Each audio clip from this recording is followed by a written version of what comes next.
Amigos, qué gusto como cada semana poder saludarlos en Justicia Electoral a la Semana. Hoy estaremos platicando de violencia política en razón de género, así que la invitación para que se enteren y nos acompañen. Bienvenidos.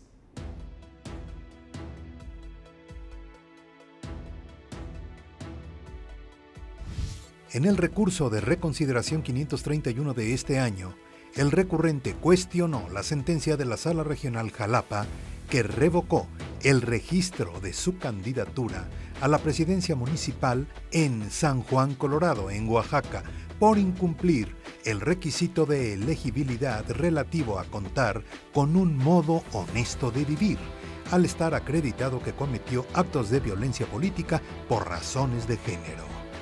La sentencia de la Sala Superior consideró correcta la decisión asumida por la Sala Jalapa, que realizó una interpretación de la expresión modo honesto de vivir para definir su alcance como requisito de elegibilidad, de lo que se concluyó que este consiste en que quien aspire a la reelección inmediata en un cargo público, en su actuar como servidor, debe respetar la prohibición de violencia política por razones de género. Además, era cosa juzgada que el recurrente, durante su desempeño como presidente municipal, obstaculizó a una servidora pública para cumplir con el ejercicio legítimo de sus funciones, que la ciudadanía le encomendó al haber sido votada para el cargo correspondiente, y posteriormente se mantuvo omiso ante la sentencia que condenó la reparación por violencia política por razones de género. Esta sentencia del Tribunal Electoral del Poder Judicial de la Federación entiende la paridad no solo como una medida de acceso, sino también de representatividad y toma de decisiones, disuadiendo que otros sujetos pretendan realizar actos de esta naturaleza. Por ello, a fin de garantizar la seguridad, integridad y vida de la víctima, así como de las personas designadas por ella, en la sentencia se vinculó a distintas autoridades estatales para que, en el ámbito de sus atribuciones, garantizaran el pleno ejercicio de sus derechos. Amigos, les quiero presentar a la maestra Roselia Bustillo, ella es secretaria de Estudio y Cuenta de la ponencia del magistrado Felipe de la Mata, y a quien le doy la bienvenida. ¿Cómo estás? Qué gusto saludarte. Lupita, un gusto estar aquí contigo. Oye, pues nos toca hablar de uno de los temas más terribles, sin duda, que ha ocurrido durante los últimos años y que se vio muy fuerte en este reciente proceso electoral. Así es, pues el día de hoy vamos a hablar de la violencia política, ¿no? Oye, ¿cuál es la diferencia? Hemos visto que han sido asesinados muchos candidatos, hombres y mujeres, pero estaremos hablando de la violencia política en razón de género. Primero, hay que diferenciar de la violencia y la violencia política, además de la violencia política en razón de género. Sí, fíjate, primero tendríamos que pensar qué es la violencia. La violencia es todo acto u omisión que tiene el objetivo de menoscabar o dañar a una persona, ya sea físicamente, psicológicamente o por un tercero, ¿no? Es decir, a algún familiar, ¿no? De alguna manera. Y que va de la mano la vulneración de la dignidad humana. Esa es la violencia, ¿no? Menoscabar a una persona.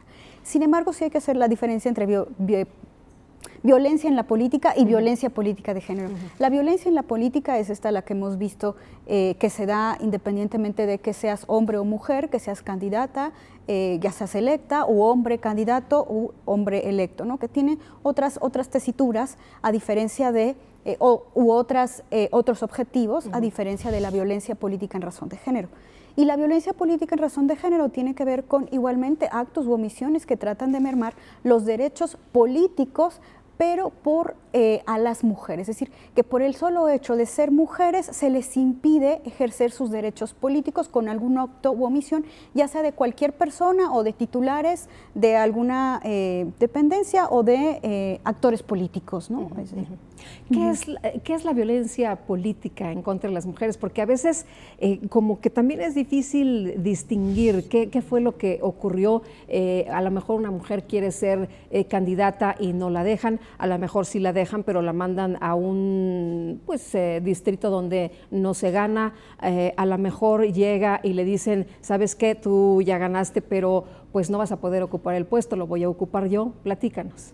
Mira, la violencia política en razón de género tiene para hablarlos en casos concretos, donde lo que tú dices, dónde se da, tiene que ver desde el momento en que una mujer trata de postularse en cuestiones intrapartidarias, es decir, los partidos políticos, cómo ejercen o permiten que las mujeres ejerzan sus derechos políticos. Una mujer que quiere ser candidata, precandidata primero, luego candidata y luego cómo acceder al cargo si es que es electa. Y efectivamente lo que se ha visto es que anteriormente se registraban más hombres que mujeres, entonces con los mecanismos y las reglas que se han implementado, ya sea con las cuotas y ahora con la paridad, se ha tratado de erradicar que las mujeres, se evite que las mujeres lleguen al poder. Lo que sucede es que las mujeres cuando son registradas, ellas deben ser registradas voluntariamente.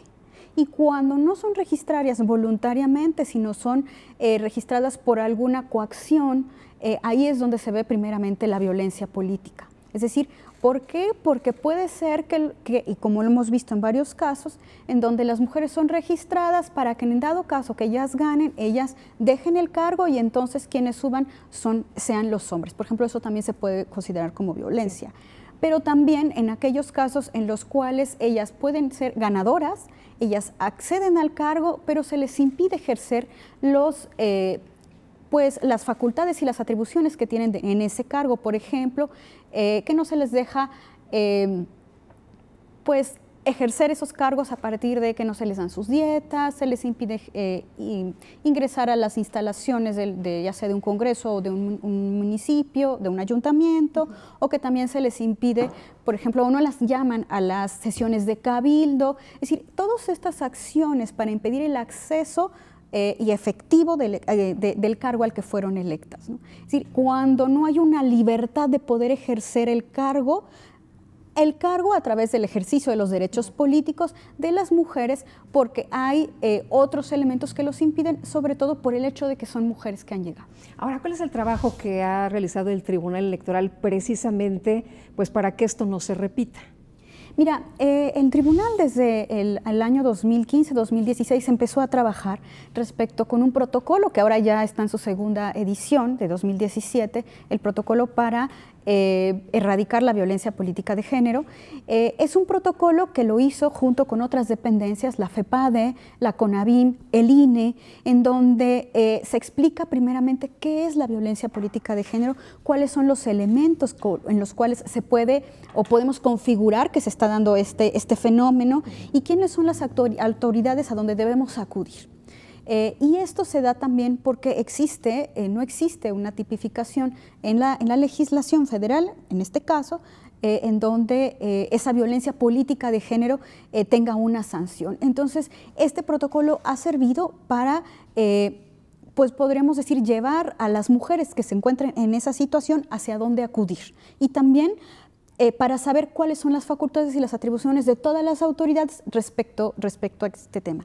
Y también ha emitido sentencias para la restitución, restitución de los derechos políticos de las mujeres, en donde se ha configurado el fenómeno en el ejercicio, por ejemplo, de los cargos, o también que se puede dar en la propaganda electoral, ¿no? Es decir, cuando están las contiendas y a las mujeres también, muchas veces en la propaganda, en radio, televisión, existen algunas menciones que pueden darse también como violencia política. Ahora, esto no está tipificado, no hay una sanción para alguien que cometa violencia política en contra de una mujer simplemente por el hecho de ser mujer. ¿Eso no está considerado? Fíjate que no. Hay una iniciativa, de hecho, que ya pasó en una de las cámaras y en la otra cámara todavía está detenida, en el hecho de sí modificar la legislación para que exista esa tipificación, porque existe la violencia como tal, ¿no? Claro. O la violencia en el caso, por ejemplo, de los feminicidios.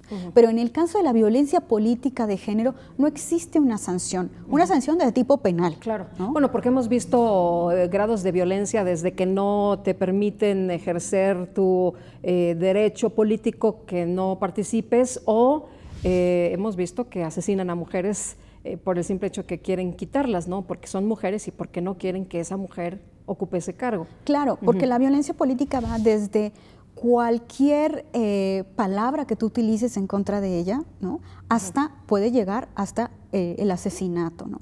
Es decir, puede ser alguna palabra que pueda, que podríamos decir, que te pueda a ti sentir mal, ¿no? De alguna manera, hasta también amenazar a tu familia, también amenazarte en, si quieres acceder al cargo te puede suceder algo. Pero simplemente por el hecho de ser mujer. Pero solamente por el hecho de ser mujer. Es decir, tiene una carga cultural en la cual el poder en toda la historia de la humanidad de alguna manera siempre ha estado a cargo del hombre, y entonces cuando empiezan a darse todos estos mecanismos y herramientas para la posibilidad de que también las mujeres, por ser solamente pues otra parte de la humanidad, podamos acceder al cargo, ha tenido reacciones respecto a que pues la pérdida del poder y de quienes anteriormente lo han tenido y ahora tienen que ceder espacios a las mujeres, pues simplemente por ese hecho es que se está dando la violencia. Hoy hay un caso que se resolvió en la Sala Jalapa y luego aquí en la Sala Superior, un caso de Oaxaca. Platícanos, por favor, por qué fue tan relevante, por qué llamó tanto la atención. Sí, Lupita, fíjate que este caso sería el recurso de reconsideración 531 de este año, y es relevante, ¿por qué? Porque fue una sentencia en la que pudimos, y de hecho quien sacó una buena sentencia que nosotros solamente confirmamos fue la Sala Jalapa, en el cual se encontró una forma de poder sancionar la violencia política de género, y en este caso fue el modo honesto de vivir, ¿no? En este caso, un presidente municipal que pretendía reelegirse para estas elecciones, este proceso 2017-2018, pues en el momento en que va a solicitar su registro, pues el Instituto Electoral de Oaxaca le da el registro. Sin embargo, un grupo de mujeres impugna ese registro ante el Tribunal Local de Oaxaca, señalando que este señor durante su encargo ¿no? había cometido violencia política de género, y ellas impugnan que este señor pues primeramente tenía una sentencia en donde se había configurado la violencia política de género en contra de la síndica municipal, y que por lo tanto estaba impedido para poderse reelegir, porque en la Constitución de Oaxaca señala que hay un requisito para poder ser elegido, que es el modo honesto de vivir.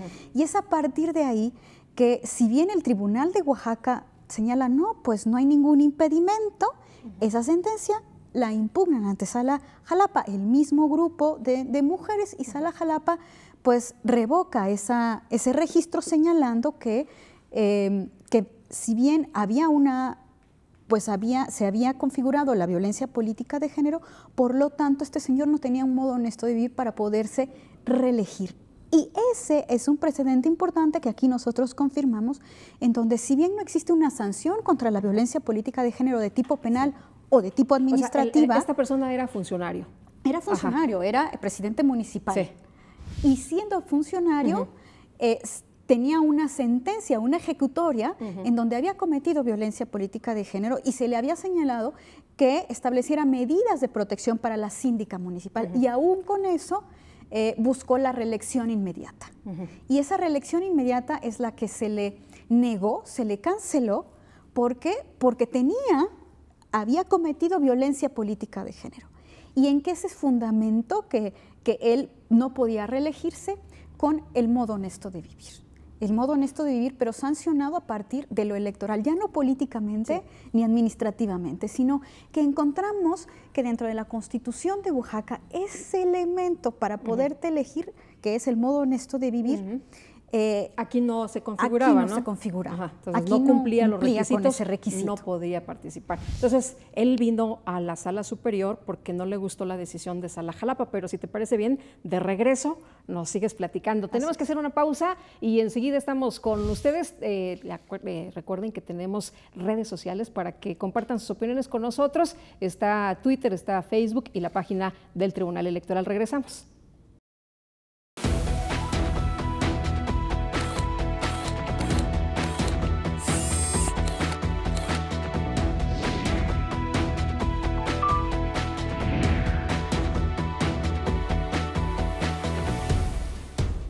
La Sala Superior del Tribunal Electoral del Poder Judicial de la Federación sesiona públicamente a la luz de los principios de máxima publicidad y transparencia para garantizar certeza y legalidad en los procesos electorales. Acompáñenos cada semana en directo desde el Pleno de la Sala Superior para conocer las resoluciones de las y los magistrados del máximo órgano de justicia electoral en nuestro país. Sesión pública de resolución de la Sala Superior del Tribunal Electoral. Tribunal Electoral del Poder Judicial de la Federación. Justicia que da certeza a la democracia.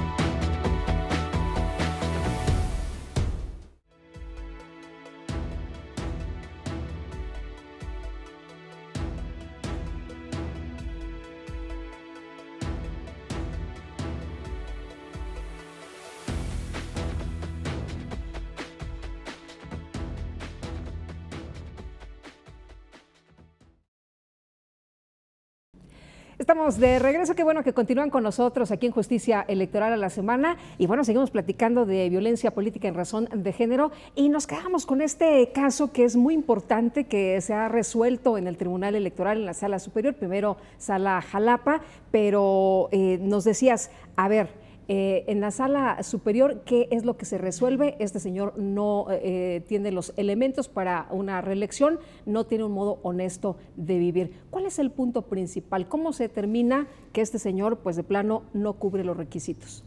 Pues mira, nosotros confirmamos la sentencia de Sala Jalapa, como te decía, y de hecho nosotros dijimos, ¿por qué este señor no cumple con ese requisito del modo honesto de vivir? Ajá. Partimos de dos pues, cuestiones. ¿qué hace, no? Pues nos preguntamos, bueno, pues ¿qué hizo? Claro. ¿Cómo vivía o de qué vivía? ¿No? Sí, aquí lo importante es que cuando nosotros pensamos en la función pública y en el servidor público, es porque ellos son electos para una función principal, que es para proteger, respetar y tutelar los derechos humanos de toda la ciudadanía por la cual él fue electo.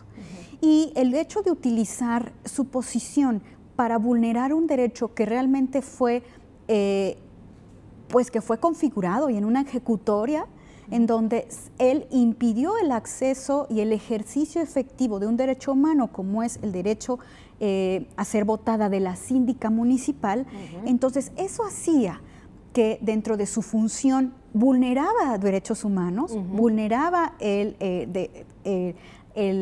acceso efectivo de los derechos políticos de la síndica al haberla impedido a pues hacer llamada al cabildo, a no darle sus dietas correspondientes, a no darle los recursos materiales para poder ejercer el cargo. Y entonces estos actos lo que hacen es vulnerar primero la paridad electoral material, es decir, la igualdad sustantiva como un principio fundamental que está en nuestra Constitución. Y por lo tanto, uno de sus principales funciones, que es proteger los derechos humanos, pues no lo estaba haciendo. Y el hecho de que un funcionario público vulnere derechos humanos, ahí es donde nosotros consideramos que no tiene un modo honesto de vivir, ¿no? Ahí es donde nosotros lo fundamentamos. De hecho, consideramos que esta era una sentencia novedosa. ¿Por qué? Porque si bien el modo honesto de vivir está en nuestra Constitución Federal, en el artículo 34, como un elemento para poder ser ciudadanos o ciudadanas, pero también aquí lo que encontramos fue que en la Constitución de Oaxaca es un elemento para poder ser elegido y lo consideramos hacia allá. Es decir, cómo ponderar entre el modo honesto de vivir de esta persona y la igualdad material en el acceso político de los derechos de una síndica municipal, ¿no? Entonces dijimos, bueno, una persona que se va a reelegir, que ha vulnerado derechos políticos, pues no tiene ese modo honesto de vivir en el sentido de que vulnera derechos humanos. Ese fue el punto principal. ¿Por qué es tan importante esta sentencia? Vi que se le prestó mucha atención y que de hecho la están tomando en cuenta como un antecedente, ¿no? Sí, aquí habría que tomar en cuenta una cuestión. Este fue para el caso concreto en el sentido de que se debe de considerar para la reelección inmediata. ¿Por qué? Porque se utilizó, y de hecho en la sentencia se menciona como una violencia desde la estructura del poder, ¿no? Es decir, que se utilizó el poder para violentar los derechos de la síndica.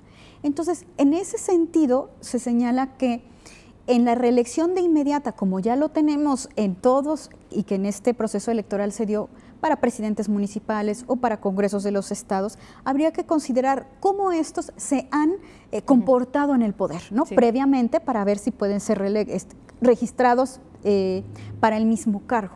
Y entonces se trata de una sentencia que llamó la atención porque es una sentencia disuasiva, un llamado a todos los funcionarios públicos que están en el poder de comportarse de alguna manera correctamente en la tutela y de los derechos humanos y atribuciones y facultades que le da la ley, y no llevarse más allá del poder, podríamos decir. Ahora, es muy importante que se difunda esta información para que todo el mundo sepa que se atiene, ¿no? Si violenta la ley, si violenta los derechos de otras personas, ya sabe lo que le puede pasar.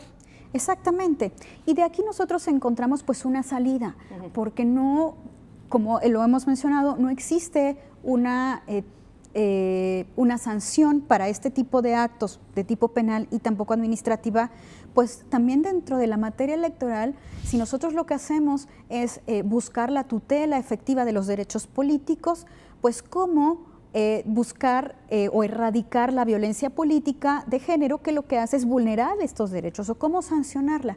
Y en este caso, pues sancionando la cancelación del registro de esta persona por haber cometido violencia política de género. Ahora, si hablábamos hace unos momentos de que no está tipificado como delito, ¿qué tan importantes son entonces las sentencias del Tribunal Electoral? Fíjate que la importancia que tiene es que al no estar tipificado, se busca que tenga un impacto dentro de aquellas personas que están cometiendo violencia política de género, y además de que las mujeres conozcan que existe esta instancia que busca restituirlas en sus derechos, establecer medidas de protección a través de diferentes o dándole vista y ordenando a otras autoridades para que las protejan para cuando se encuentran en situaciones de vulnerabilidad que estén frente a, que puedan tener o ser víctimas de violencia política. Ahora, pareciera que esto siempre se está replicando, ¿no? Vemos ahora el caso Chiapas, súper importante, muy comentado, donde se engaña a las mujeres, les dicen, no, sabes que tú no ganaste, pero resulta que ves las actas y sí ganan estas mujeres que son engañadas. Podría estarse constituyendo, todavía no se sabe, no lo ha estudiado el tribunal, pero vemos que pues hay mujeres regidoras que de plano dijeron, bueno, entonces yo renuncio, ¿no? Para que alguien más ocupe mi lugar.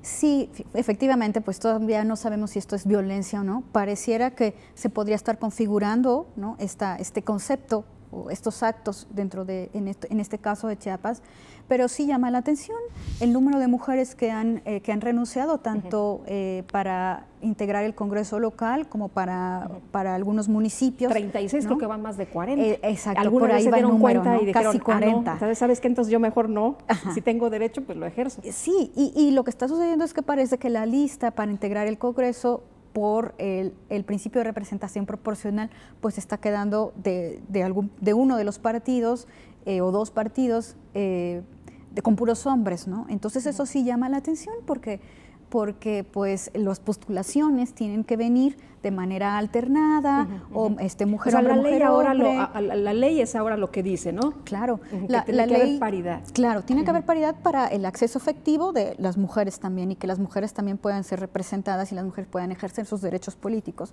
Y en el momento en que se vulneran estos principios, ¿no? Cuando ellas están renunciando, parece que hay una presunción de que puede existir una violencia política de género. Tendría que revisarse. Sí, tendría que revisarse efectivamente, primeramente por el Instituto Electoral Local, a lo que le competen sus facultades, y posteriormente, si existe alguna impugnación, tendría que revisarse a partir de la sala regional y en última instancia la sala superior. Muy bien, pues ha sido un gusto poder platicar contigo. Muchísimas gracias. A ti, Lupita, muchas gracias. Y muchas gracias también a usted por habernos acompañado en Justicia Electoral. Lo dejamos con este resumen de las actividades más importantes en el tribunal y nosotros nos vemos la próxima. Que la pasen todos muy bien.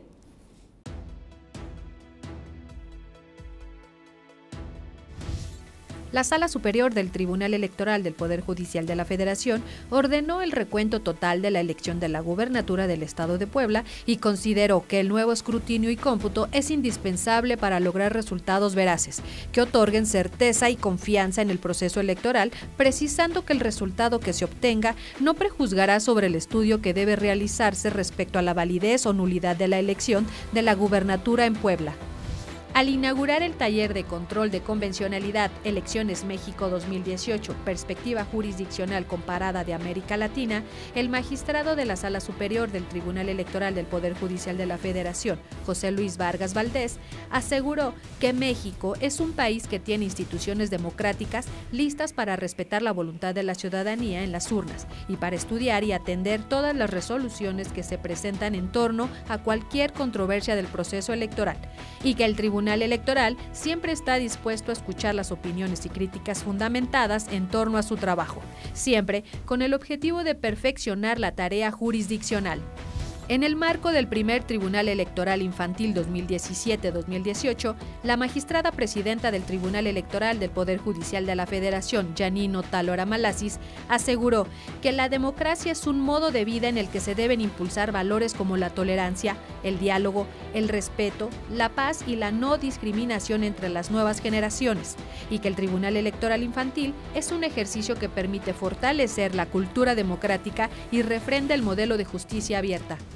La magistrada Mónica Aralizoto Fregoso sostuvo que el Tribunal Electoral se asume corresponsable en la función del Estado de garantizar una educación democrática y que el Tribunal Electoral Infantil forma parte de los proyectos para transformar nuestra cultura democrática y política, pues permite abonar en tierra fértil y sembrar valores, germinar, dar fruto y fomentar en niñas y niños demócratas una cultura de la legalidad de gran solidez.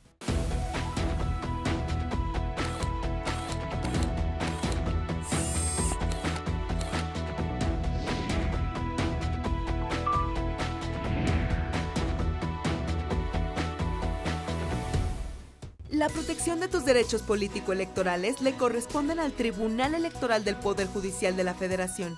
Sus sentencias salvaguardan cada etapa del proceso electoral.